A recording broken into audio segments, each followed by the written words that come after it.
Bertemu kembali di channel Ayo Kaya. Di bahasan video kali ini saya ingin sharing tentang profesi yang ada di financial market ya. Jadi di pasar keuangan yang begitu besar di Indonesia ini, saat ini sangat besar dan ke depan sangat lebih besar.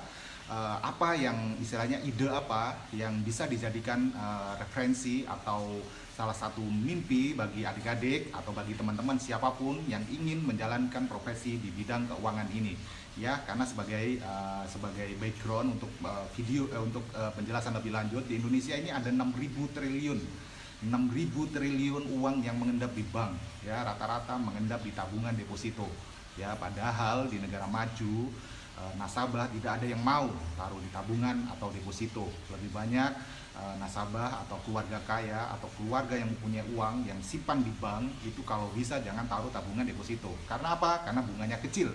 Ya, di negara maju sudah mencapai bunga yang sangat kecil, mendekati zero. Kalau di Indonesia arahnya ke sana, tapi saat ini kurang lebih 4-5%. Nah, tentunya bagi bank yang ada di Indonesia ini sebuah bisnis yang sangat besar sekali. Bagaimana dari tabungan deposito itu bisa dikonversi ke produk-produk investasi atau produk-produk keuangan.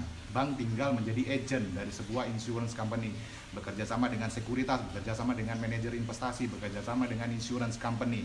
Ya, itu kalau kita kerja di bank pasti targetnya bagi karyawan adalah target gimana mendapatkan fee based income. Ya, fee based income dari menjual atau mengadvise klien yang di tabungan deposito untuk bisa ikut ke reksadana, untuk bisa ikut ke insurance, untuk bisa ikut ke obligasi, untuk bisa ikut ke saham.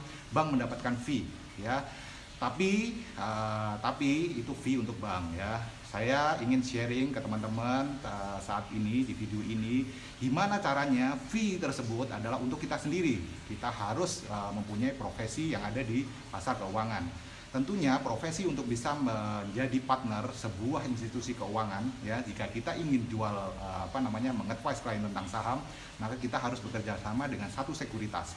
Jika kita ingin mengadvise klien untuk insurance company, kita harus bekerja sama dengan salah satu partner insurance. Ya, jika kita ingin mengadvise klien tentang saham, obligasi, ya, pemerintah, obligasi swasta, kita harus bekerja sama dengan sebuah sekuritas ya. Jika kita ingin menjual hampir semua produk reksadana yang disediakan oleh manajer investasi, kita harus menjadi istilahnya wapet dari sebuah apet atau agen penjual efek reksadana. Nah, untuk detailnya kita bahas yang pertama. Misalkan kita ingin menjual segala jenis macam reksadana. Karena reksadana itu ada berbagai macam, pasar uang, ada pendapatan tetap, ada saham, ada campuran. Yang menyediakan atau yang berprofesi mengelola reksadana namanya manajer investasi.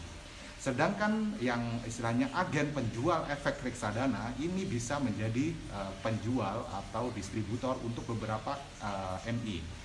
Jadi misalkan kita sebagai individu ingin berprofesi sebagai wapet atau wakil penjual efek reksadana, yang pertama adalah kita harus mendapatkan license wapet, sehingga kita bisa bekerja sama dengan salah satu apet, agen penjual efek reksadana.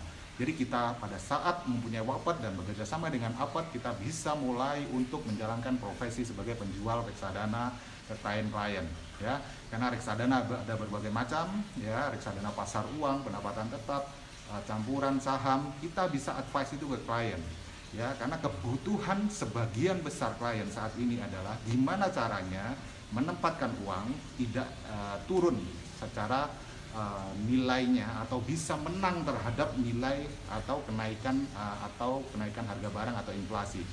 Nah, salah satu pilihannya adalah mendiversifikasi produk di reksadana ya. Profesi wapet, wakil penjual efek reksadana ini adalah profesi istilahnya kayak agent ya, agent atau makelar atau broker bagi sebuah apet atau bagi sebuah MI ya, yang mudah mendapatkan license tentunya untuk memberikan advice ke klien. Dari sini profesi ini mendapatkan fee ya, seperti yang biasanya bank dapatkan. Hanya kalau kita secara individual udah berlicense itu, fee itu akan istilahnya larinya adalah ke kita ya.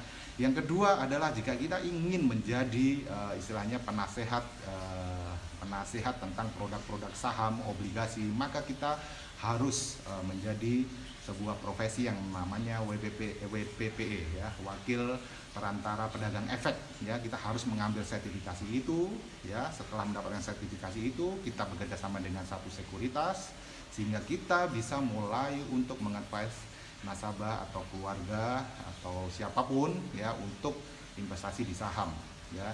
Yang ketiga adalah saham ini juga, sebelum melanjut ketiga, saham ini juga sangat besar potensinya, apalagi pemerintah melalui program Yuk Nabung Saham ini kedepannya bakalan banyak sekali masyarakat yang akan invest di saham tapi nggak ngerti caranya bagaimana, harus beli saham apa, yang mana yang bagus. Ini tentunya butuh ya, ada kebutuhan terhadap profesi WPPE atau wakil perantara pedagang efek ya. Yang ketiga, teman-teman bisa juga sebagai agent insurance ya. Insurance di Indonesia ini masih kecil penetrasinya di market, kurang dari 10% ya, utamanya asuransi kesehatan dan asuransi jiwa. Kalau di negara maju itu rata-rata sudah melek insurance, sudah menganggap insurance itu dibutuhkan sebagai suatu produk untuk sebuah keluarga mencapai financial freedom atau financial abundance ya. Karena apa? Financial freedom atau financial abundance itu jika uang yang kita punya atau uang atau aset yang kita punya atau investasi yang kita punya itu bisa menghidupi atau bisa menyelesaikan semua kos yang harus dikeluarkan oleh sebuah keluarga. Misal contoh begini ya, kita sakit keras yang menghabiskan banyak biaya, keluarga kaya emang sakit keras itu. Kalau kita masih membayar dari uang kita sendiri, itu sebuah keluarga belum mencapai suatu financial freedom atau financial abundance. Tapi kalau ada pihak lain atau aset, pendapatan dari suatu aset lain atau pendapatan dari investasi lain bisa menutup kos untuk membayar biaya ini, itu sebuah keluarga bisa dinamakan sudah memiliki kelimpahan keuangan atau financial abundance ya. Atau ada insurance company yang membayarkan biaya sakit ya, biaya istilahnya resiko apapun di insurance. Nah, itu akan ditanggung oleh insurance company atau pihak lain yang menanggung, baru itu dinamakan sebuah keluarga sudah memiliki financial abundance ya. Nah, saya mengundang teman-teman untuk bersama kami di komunitas City Friend. Sebelumnya bisa chat di link atau di chat di channel ini ya, kontaknya berapa nanti akan kita invite di komunitas kami, atau follow IG ayo_kaya ya, atau terus subscribe channel ini untuk mendapatkan ilmu atau sharing yang bermanfaat. Terima kasih.